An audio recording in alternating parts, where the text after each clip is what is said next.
Vous êtes sur Medi 1 et soyez les bienvenus dans ce nouveau numéro de l'invité de la rédaction. Plus d'un quart de la population africaine est confrontée à l'insécurité alimentaire, soit 346 millions de personnes. À l'origine, plusieurs facteurs explicatifs. On peut citer entre autres les conflits, chocs climatiques, sécheresse en Afrique de l'Est et précipitations cumulatives inférieures à la normale en Afrique de l'Ouest.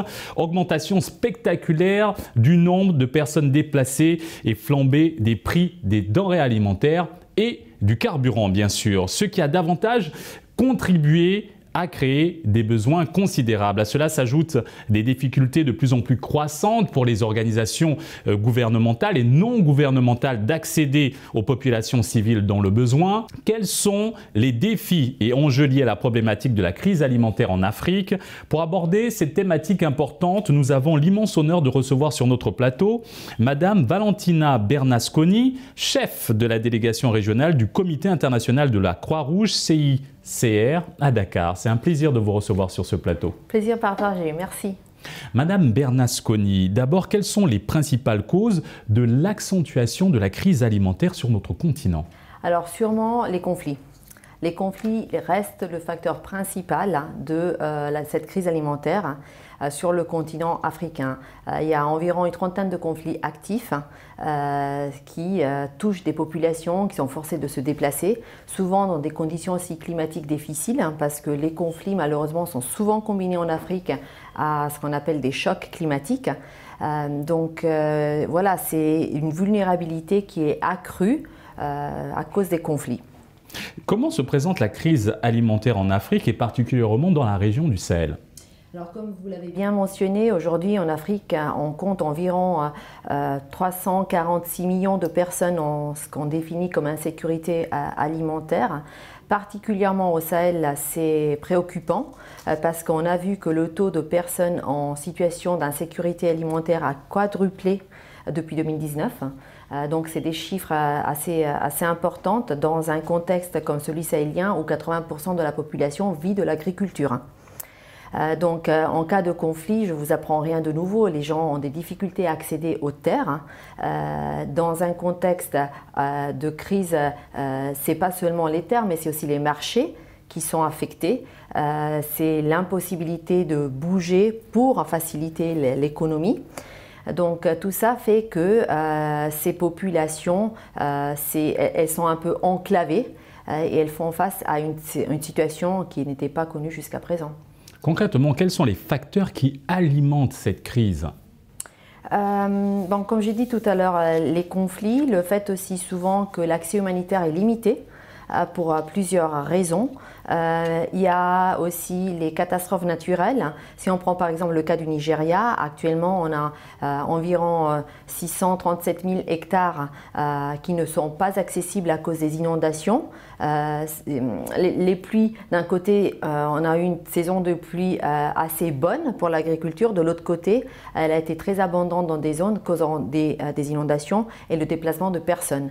Donc clairement, le facteur climatique, c'est un facteur aggravant de cette situation de crise et dans des contextes qui sont déjà fragilisés parce qu'ils viennent de plusieurs années de conflits. Il ne faut pas oublier que les conflits se prolongent en Afrique. La présence du CICR est estimée à une moyenne de 35 ans dans les conflits qui sont actifs. De plus en plus, les organisations humanitaires ont des difficultés à accéder aux populations civiles dans le besoin. Quelles sont les raisons qui sont derrière ces difficultés pour atteindre les populations vulnérables? Il y a souvent un manque de compréhension du travail humanitaire, je pense, parce que les acteurs humanitaires comme le Comité international de la Croix-Rouge, nous sommes neutres et impartiels, donc on ne prend pas parti au conflit. Il y a cet aspect-là, mais sûrement on voit de plus en plus des politiques aussi de lutte contre le terrorisme qui restent justifiées, c'est-à-dire les États ont bien sûr le droit de mettre sur pied des mesures contre des groupes qui définissent terroristes pour protéger leur propre pays, ça c'est légitime.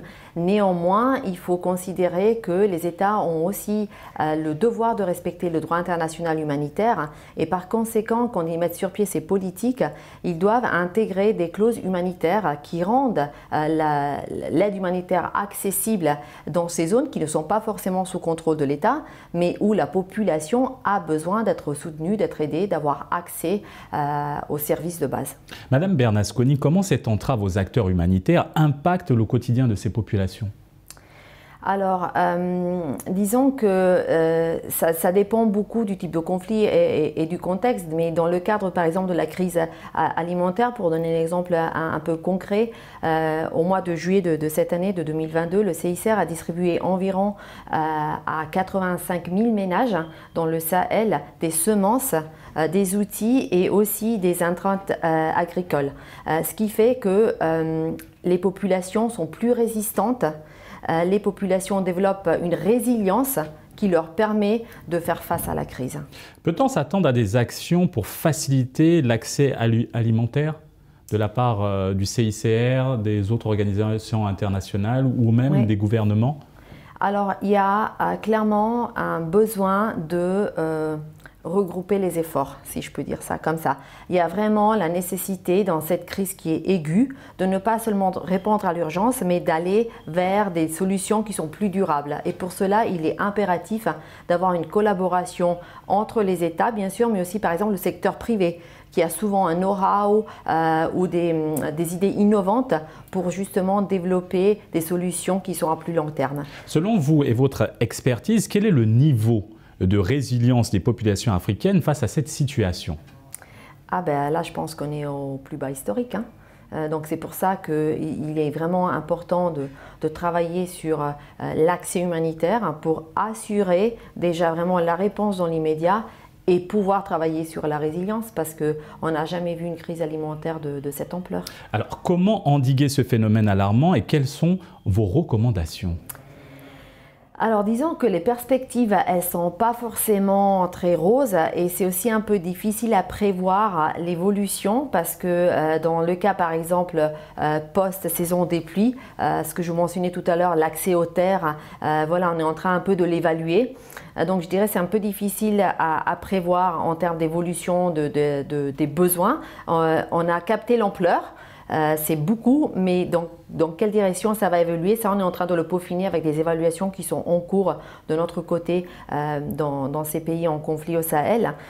Après, je pense qu'il y a l'importance de proposer des solutions qui soient communautaires, à base communautaire, d'intégrer la communauté dans les réponses, c'est vital pour développer la protection de la communauté même.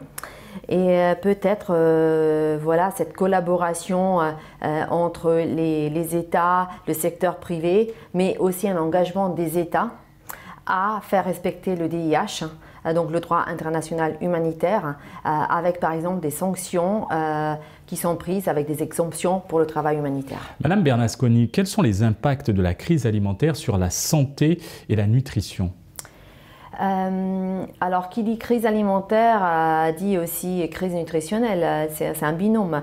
Dans les pays dans lesquels nous travaillons et où nous monitorons aussi un peu la courbe de la nutritionnelle, en fait, là on a remarqué, en prenant par exemple les enfants, le pourcentage des enfants mal nourris qui s'approche donc des centres de santé où nous sommes actifs, est augmenté d'environ 6% sur la dernière année. C'est-à-dire si on prend les taux de l'année dernière et les taux de cette année dans un pays comme le Burkina Faso, il y a 6% de plus d'enfants, 6% de plus de la population enfantine qui est mal nourrie. Le triple fléau du climat, de la Covid-19 et des conflits ont considérablement aggravé la situation sur le continent africain. Quelles sont les actions qui sont entreprises par le CICR pour venir en aide aux populations en Afrique subsaharienne et particulièrement au Sénégal?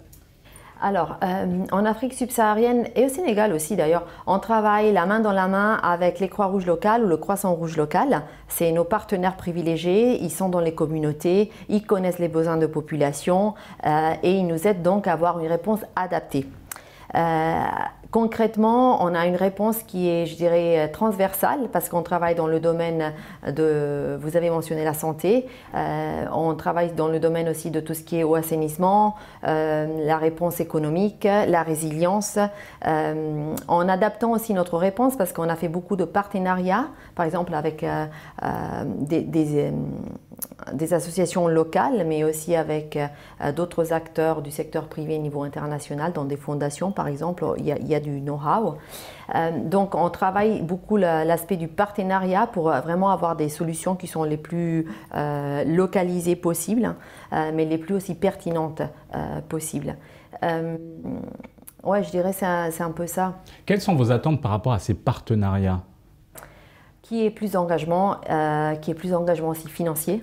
Le CICR a lancé un appel pour la crise alimentaire en Afrique.